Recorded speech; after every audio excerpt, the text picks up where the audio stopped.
Good afternoon, everyone. This is Jared Rand, and welcome to the Global Guided Meditation Call for Monday, April 17th, 2023, a little after 3:15 p.m. Eastern.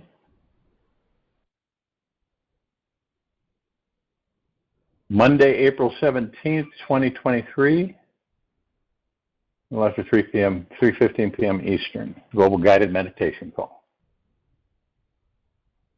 We will be having a Time for Change call this Wednesday night around 9 p.m. Eastern. And, we're going to go into, as been requested, more description into the bicameral civilization of the planet. We're also going to talk about the actual age of this planet. There's been so many lies given to the civilization through the millennia that no one really understands many things just because of the ignorance and truth twisting. So also the age of creation and what phases they're in. And we'll be talking again about the bicameralism because everybody needs to know what that means and the root of it and what the influences of it are today in civilization, society, this planet. Do we identify with fear at this time on this planet on what's transitioning? And there's a lot of people that have fear. Most of it is fear of the unknown. Statements are made. We take it in, register it, record it in our subconscious minds. And fear is made of ignorance of one's own self.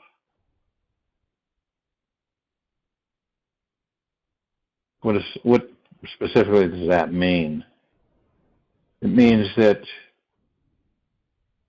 the majority of the people on this planet don't know who and what they are.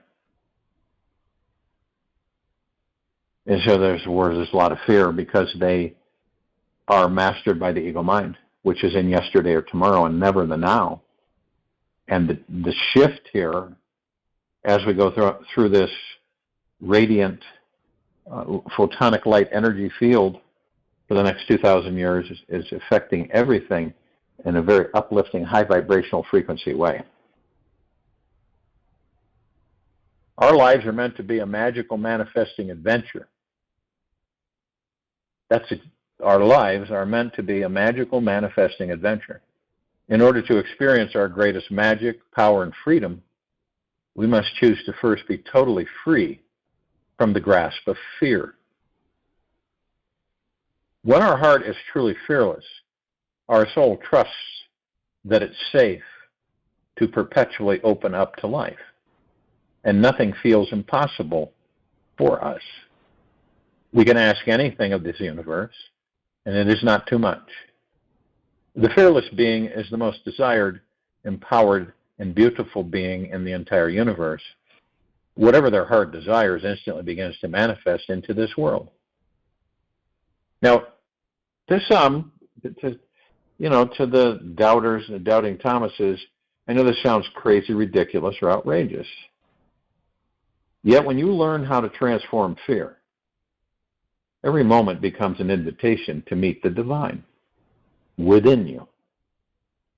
Awaiting within each person is an enlightening heart, opening godly experience. The secret to discovering this fearless freedom begins with one simple step. Approach all fear with fascination. When you meet fear with curiosity, life takes you into higher states of expansion instead of deeper limiting sensations of contraction. Fascination makes us become more open, relaxed, and receptive to the magic that is all around us. We naturally want to dive into life and experience each person you meet with endless wonder, curiosity, and this creates more intimacy. It requires tremendous courage to change your relationship with fear. Yet if you don't fear, fear will continue to castrate the rest of your life.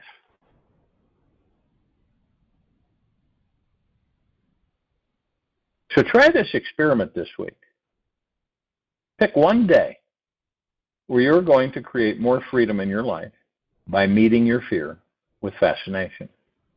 Whatever may happen to you in these short 24 hours, don't let any fear shrink you, yet allow it to move through you in such a way that it creates a transformation inside you. Breathe into your fear. Welcome it. When you say yes to it, it will shift before your very eyes. If and when you can maintain this commitment to yourself for this one day, you might just believe by evening time that you are one of the most fortunate, sacred, and amazing beings who are alive on this planet. The possibility of living in doubt, skepticism, and resistance to this life will always be there. In each moment, fear can sneak in, take on one of these disguises. Doesn't mean you have to pay attention to it. You can choose to ignore any fearful energy or feeling that you sense growing inside you and breathe beyond it. Simply take a look underneath the contracted fear-based energy, and you'll see that it's an angel in disguise, simply there to help you create deeper roots of love. Fear has this very special and sacred job in our lives. It is going to make us sure that we don't die without feeling ridiculously alive. If we are not pouncing on our life mission, taking the risk to open your heart to love every day, believing in the impossible, and reaching for the miraculous, then fear will do its job and start eating at you. We do need fear there, yet we don't have to live in it. If and when our world was completely without the concept of fear, we would be zombies. There would be no courage or vigilance of awareness. We wouldn't be very accurate at focusing our precious attention and intention into what makes our hearts fully sing. Courage is not the absence of fear, but rather the judgment that something else is more important than fear. Ambrose Redmond.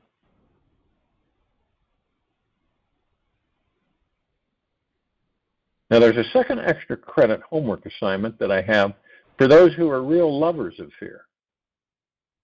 For every day of this week, explore a feeling of deep acceptance with your personal relationship with fear. How do you typically respond when fear shows its scary head? Do you run and hide, then retaliate with anxiety? When fear comes into your body, what happens? So my invitation is to make this more conscious so that you learn how to use fear instead of be used by it. When you stop feeding fear, fear can feed you. It's just energy.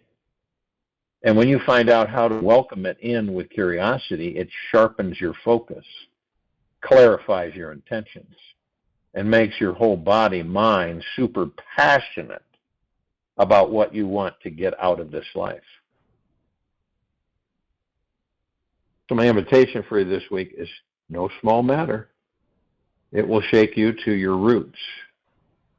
This is what it means to do so, that the real metamorphosis can begin.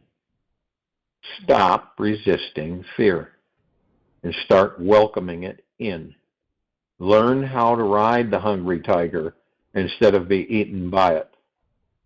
You will actually enjoy everything about life again. We are all running away from ourselves. We are all running away from ourselves.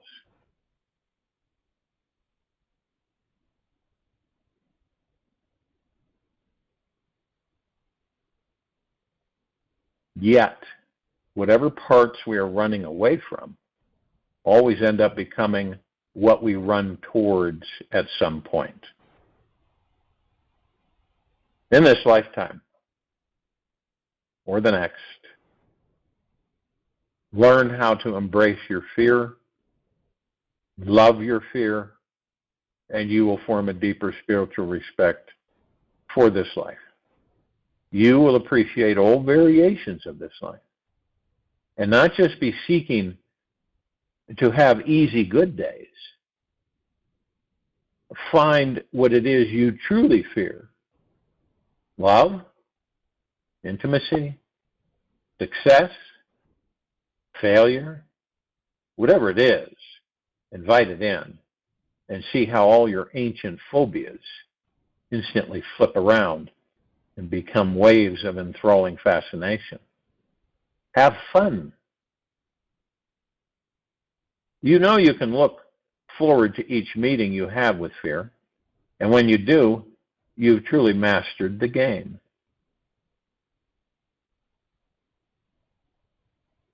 And as Osho stated, the moment you start seeing life as non-serious, a playfulness, all the burden on your heart disappears. All the fear of death, of life, of love, everything disappears. One starts living with a very lightweight, almost no weight. So weightless one can fly in the open sky. And there are people on this planet that can fly. And I have seen them do so. We all have these abilities. We just haven't discovered them yet. It's if you can't see God in all, you can't see God at all. We are also deeply consumed by this world every day. The moment we open our eyes in the morning, the mind kicks in and we are flooded with all sorts of beliefs, emotions, and desires. It can become very easy in this day and age to feel overwhelmed, lost, or confused. We are constantly dealing with a massive amount of information and social pressure every day. Pressure with finances, relationships, love life, family, work, health problems are all at the foundation. And then there's our newly found technological relationships with the cell phone, internet, texting. We may spend half our day just trying to figure out how to get through it alive. This technological era we are in is so captivating that we can easily miss out on the connection with our amazing spiritual existence. If we were surrounded every day by people whose only interest was in achieving enlightenment, this entire world would be very, very, very different. Yet, we have chosen a planet where everyone is still deeply asleep to their divine enlightened nature. In fact, we are all so asleep that we don't even know that we are asleep.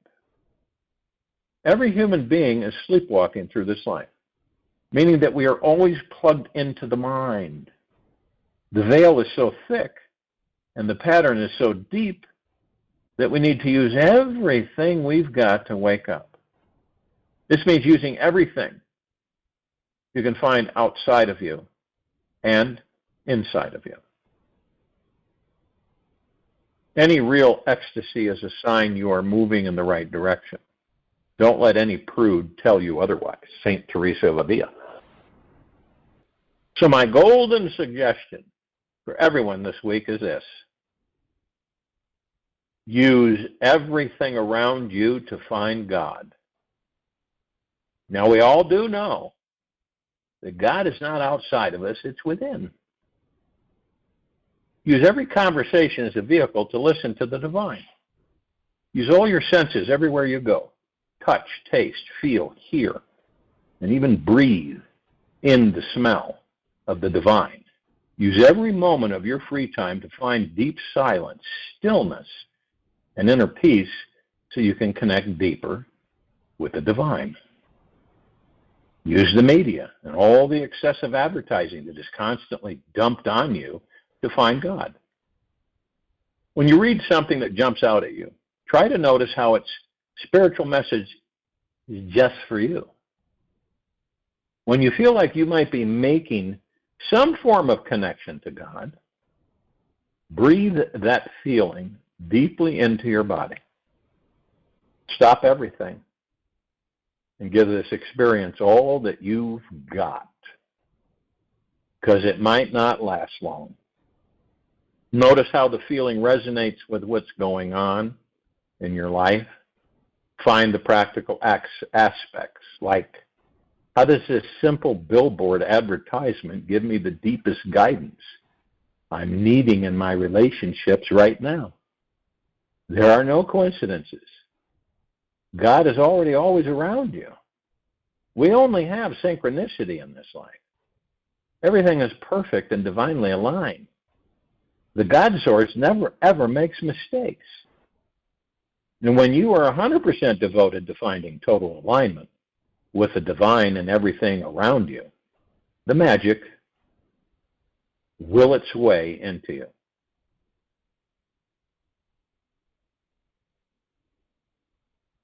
Some people could spend 30, 40 years on the spiritual path and not even scratch the surface.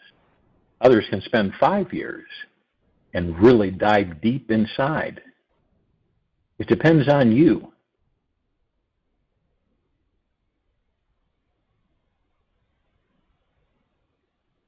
And it is going to take everything every single one of us have.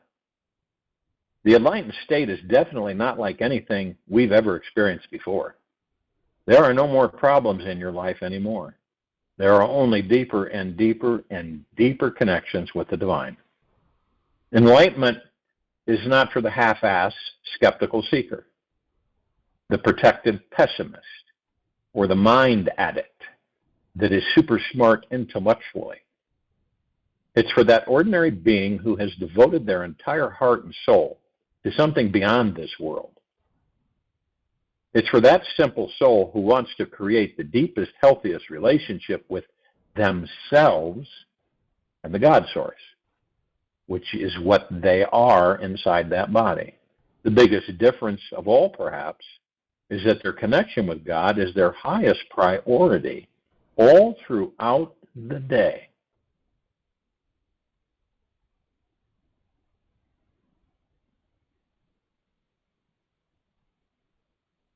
So, are you open to exploring your connection with the divine this week?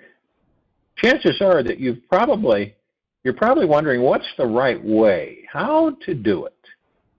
Or are feeling hesitant, reluctant, or thinking that maybe this week is not the right time. Maybe this lifetime is not the right time. Maybe next lifetime is. There will always be super important things which you need to do. Yet the reality is that your soul has been waiting for real spiritual liberation for lifetime and lifetimes and lifetimes. And yes, you've been preparing for a profound spiritual experience forever.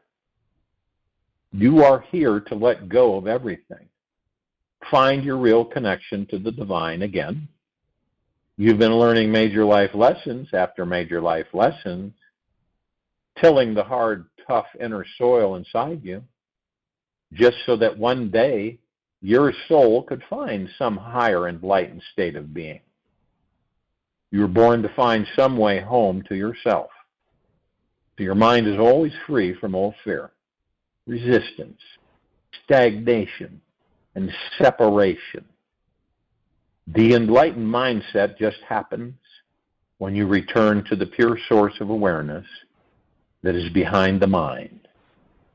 When you discover the awareness behind every thought that you're thinking right now, you come closer to the most sacred intelligence in this universe. This is who you truly are. Everybody knows that we have a soul. The majority don't know that within the soul is the God. And as we decide on our own, in our own way, to go within rather than outside, we've all been outside many lifetimes, material physical world. And everything we've been taught in different life paths is that the truth is out there. You'll find it out there. Go out there and find it. And what happens is that you don't find it.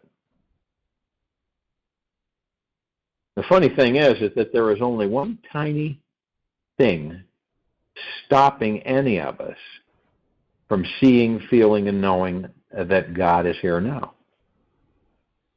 Now, understand, this is not a religion at all.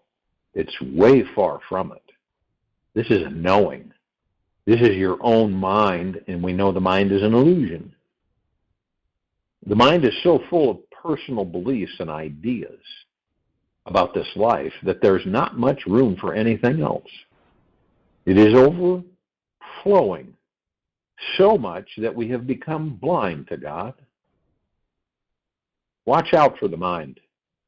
It is the only thing stopping us right now. Try something. The next time you are in front of a mirror, look non-judgmentally into the mirror. Okay?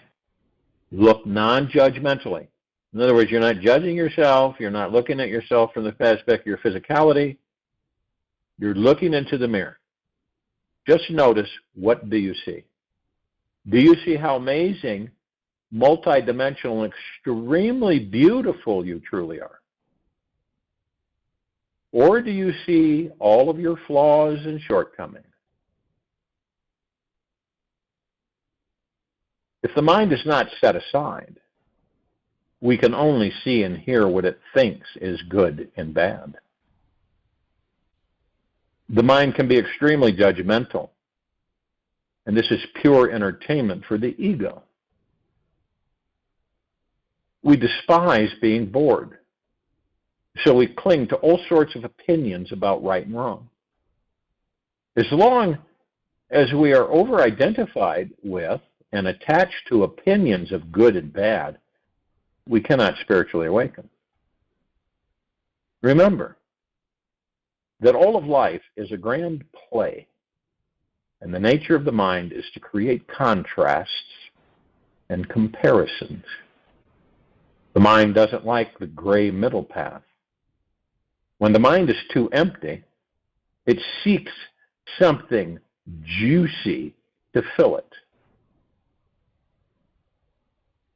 Let go of filling up the mind and find the spiritual being that you are.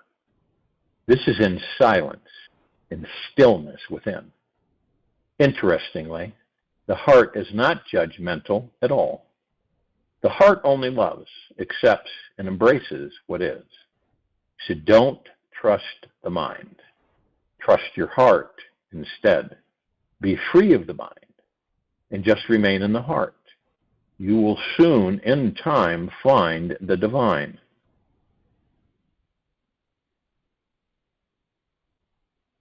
And this is a miracle. The moment that you realize that there is no way to make a home, then this whole existence is home. Then wherever you are, you're at home. Course of Miracles.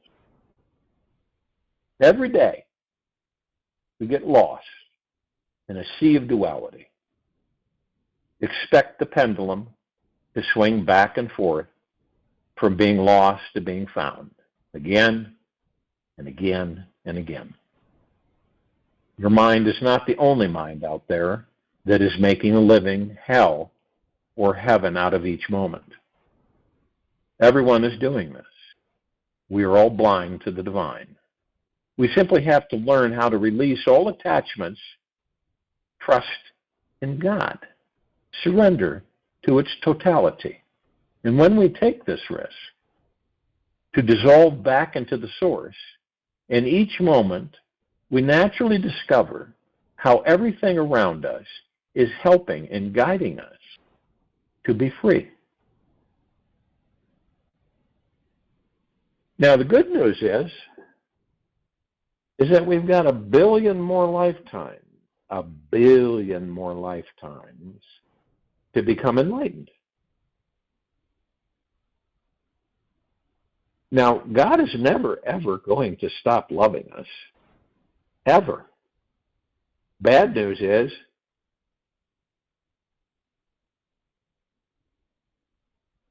that if postponed, you'll miss out on the 1,000 opportunities heading your way today. There's no real end to this journey. We don't die when we die. So truly there is nothing to be concerned about. When you realize you're an eternal being in that body, you're in that body, you're not the body, you're an eternal being. What's there to be worried or fearful about? You're on an infinite journey. You're always safe, on the right path. You've made it this far. And you are still a very conscious and deeply sensitive being. This is a very, very, very good sign.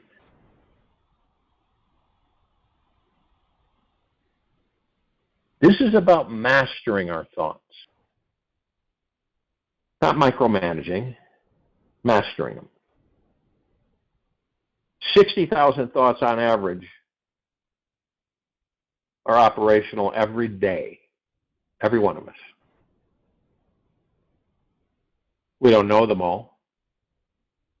But when you realize that we're all creators, we don't ever stop. We're always creating, whether you know it consciously or unconsciously or even subconsciously. But we haven't correlated the fact that between the body and the God. Because most of the things that we're taught when we are small children are literally from other people's thoughts. Where does your personality come from? Where does your character come from? Where does your name come from? Other people's thoughts. And the majority of us don't realize the fact that we can generate our own thoughts. We can reprogram the subconscious mind, one step at a time. You fill the subconscious mind because that's our main recorder of everything in this life and all lives.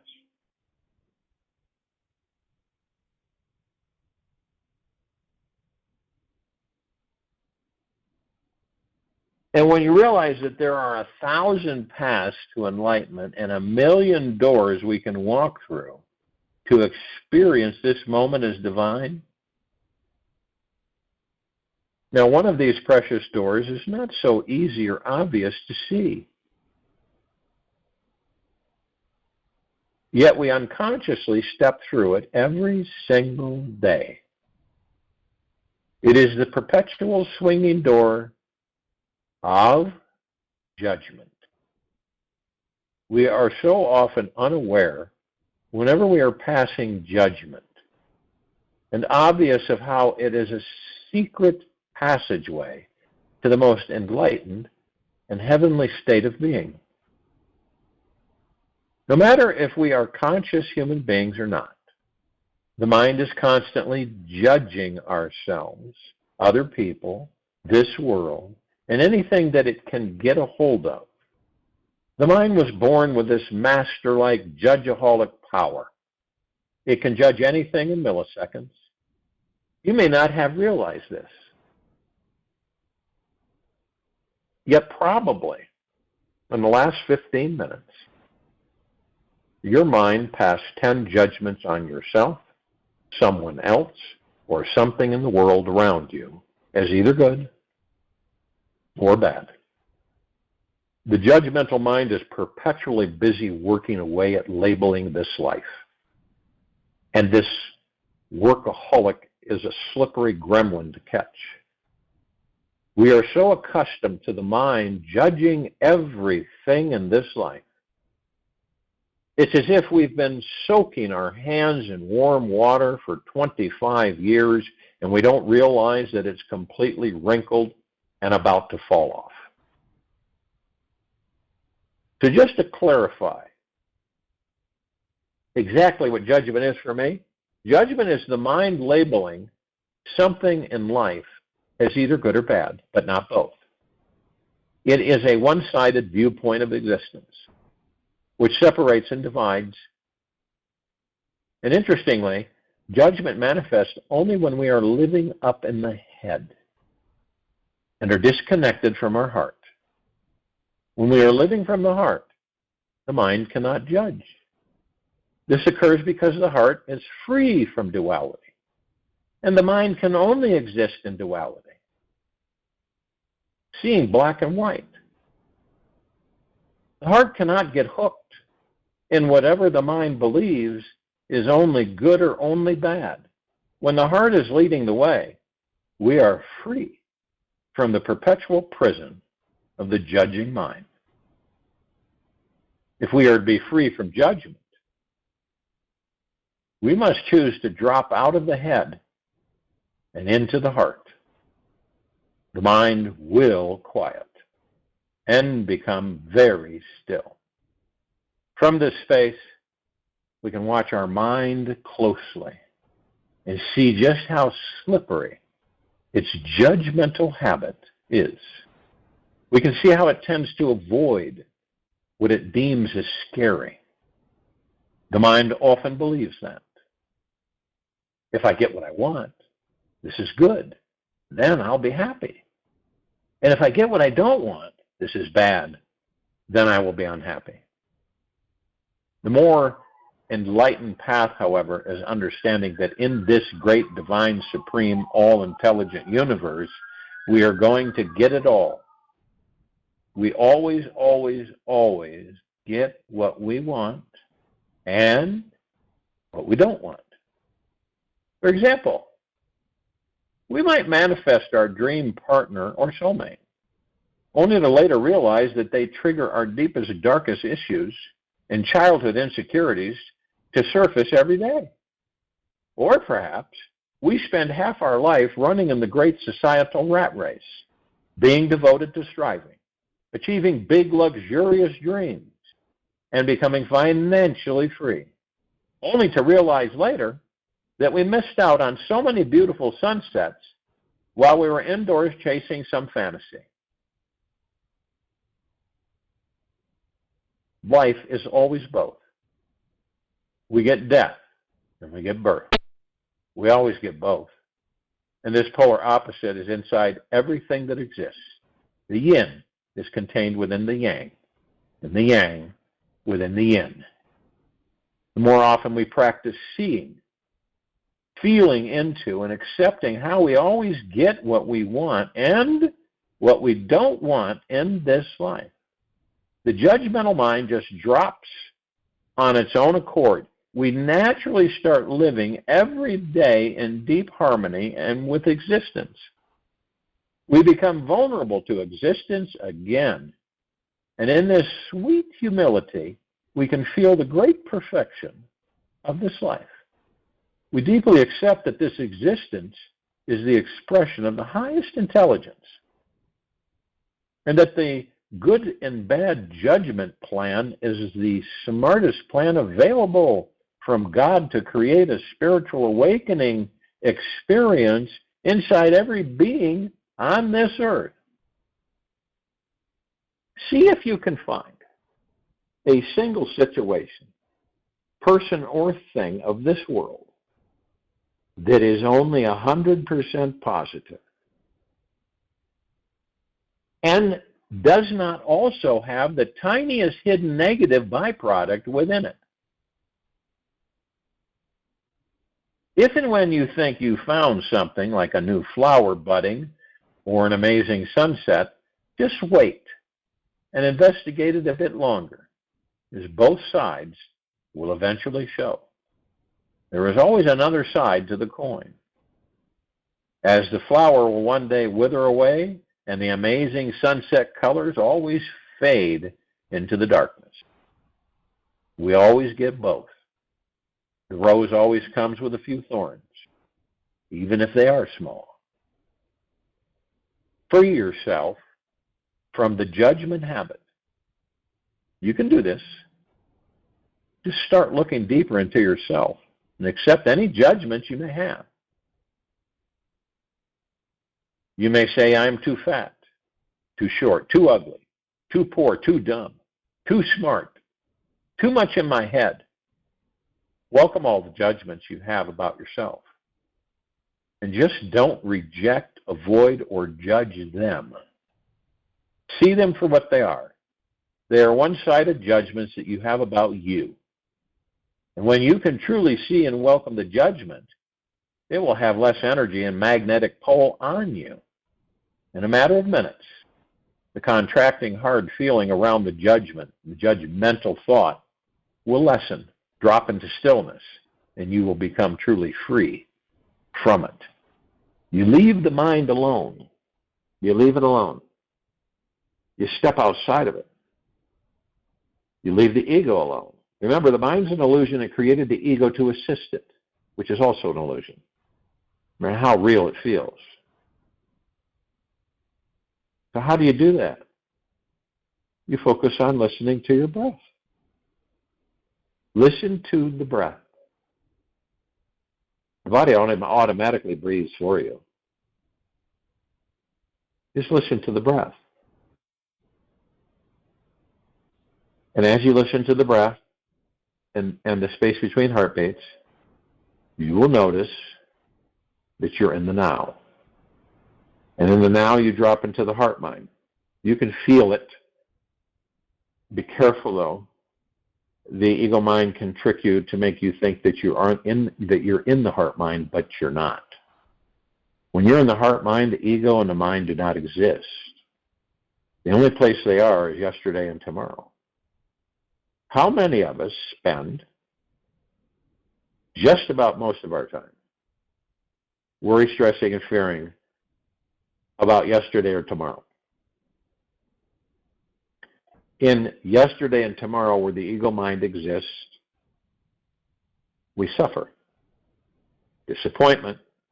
Yeah, we have some fun times and stuff, but we're always stressing about something. In the now, that all disappears. Worry, stress, fear, suffering, anxiety, it all disappears. So you start to realize that, okay, so I'm in the now. I know I feel I'm in the now. I'm in the heart mind. And you can stay there. It's up to you. You can come from the heart mind, and then you learn how to master the ego mind, because you're not participating in the mind or the ego, because you're leaving it alone by being in the now. And so you can look at it, not as a judger, but just as a watcher, and you see your ego mind. And you watch how it operates. And you learn. And then you start to understand is that you will immediately zero in on any ego thought. You'll identify it. You'll know immediately through the heart mind that it is an ego thought. And you don't care to engage it. And it'll just vanish. That's like with everything that we carry. Do you ever feel like you're heavy? You feel heavy. Maybe physically it's a deeper heavy. You feel heavy, okay? You don't know why, but you feel like you have a lot of pressure, unnecessary pressure. You can't put your finger on it. And this heaviness, as you navigate through this life, sometimes it's not too noticeable. Other times it's almost like you're dragging 100 pounds with each leg. And unfortunately, you aren't allowed to move much at all, if any. I mean, you can't figure it out. Or you might say that you're on a hamster wheel. You know you're running, right? But you're actually not going anywhere. So it's like a treadmill. You're running, and you go, but I'm not going anywhere. But it looks like you're going somewhere. But you're not. That's the illusion. Then you begin to understand is that I don't care to be in my ego mind. I care to be in the now. And I care to be in the now because I really haven't knowingly been in the now. And I don't care to suffer anymore. By being in the now, I'm at peace. Because you're not thinking. You really are not thinking in the now. Have you ever been in that situation? Have you ever caught yourself not asleep and not awake in between? And you're so relaxed that you don't care to lift. In fact, almost like you can't lift a finger. That you're floating. Could be on a hammock. Could be any place. And you're just floating. You're kind of there, but you're not there. You have no worry. You have no stresses. You have no fears. It's all gone. It's because you're in the now. That's what the now feels like. That's what the now is.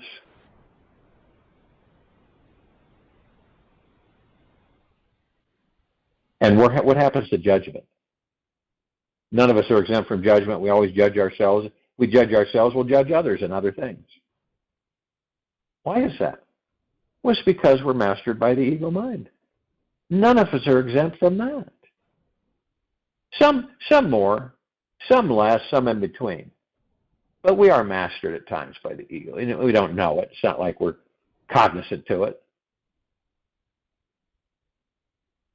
But see, we have the power to leave judgment.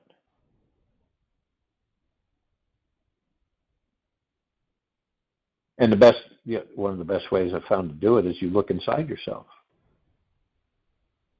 You set all the judgments you may have right in front of you. You welcome them all. All these judgments you have about yourself, because it always starts with you. And just don't reject them. Don't reject, avoid, or judge them. They are one-sided judgments that you have about you. When you can truly see and welcome the judgment, it will have less energy and magnetic pull on you in a matter of minutes. The contracting hard feeling around the judgmental thought will lessen, drop into stillness, and you will become truly free from it.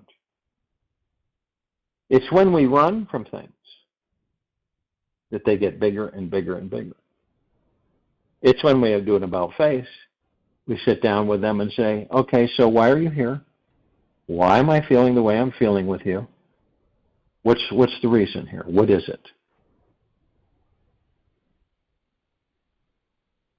In a way, you're dispelling it. And you find more and more that you're at ease with you. Now, if you're at ease with you, you'll be at ease with everyone else. As soon as we start judging, what happens? Irritation, anger, frustration, proving that you're right. It's all about the ego mind. Now, if we as a people, when we as a people master this, what do you think this planet will be like? How do you feel in your heart minds? What do you see this planet being when you've actually mastered the ego mind, that you are always in the now?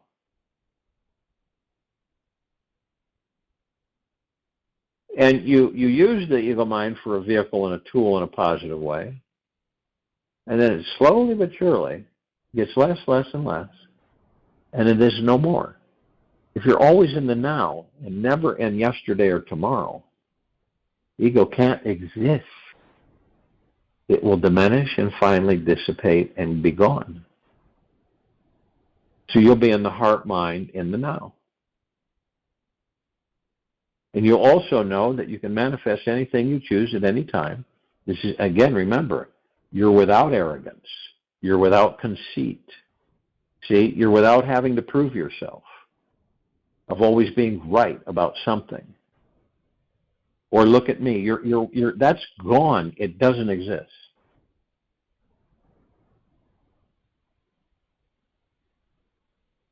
This planet would be a God planet paradise for everyone.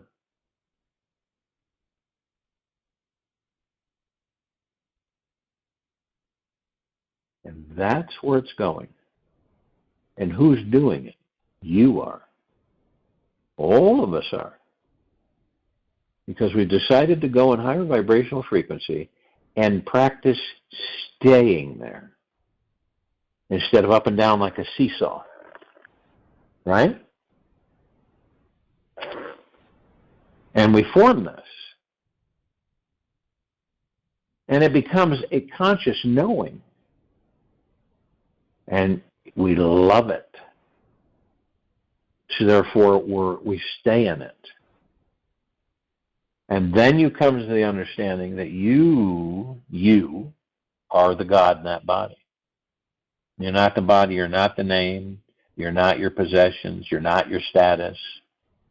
You're the God within the body. Pure consciousness, pure light energy. And you never, ever, ever, ever die. People worry about leaving the body. Why? Why? On this planet. Why do they? Because they don't know they're the God in the body. And they're too attached to the physical, material world, the body. Okay? And where does the fear come from? The unknown. Okay? If you don't know who and what you are truly, you will fear the unknown. What's going to happen when I leave the body? Or on this planet, they call it die. What's going to happen when I die? What's going to happen? Well, you'll leave the body and the life that you existed in the body, and you'll move on. If you choose to take into another physical form, you will. But it's up to you. And it's becoming more and more apparent as the veils disintegrate. I'll join you in meditation, and I'll return to close us out.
Take an easy and slow breath in through the nose.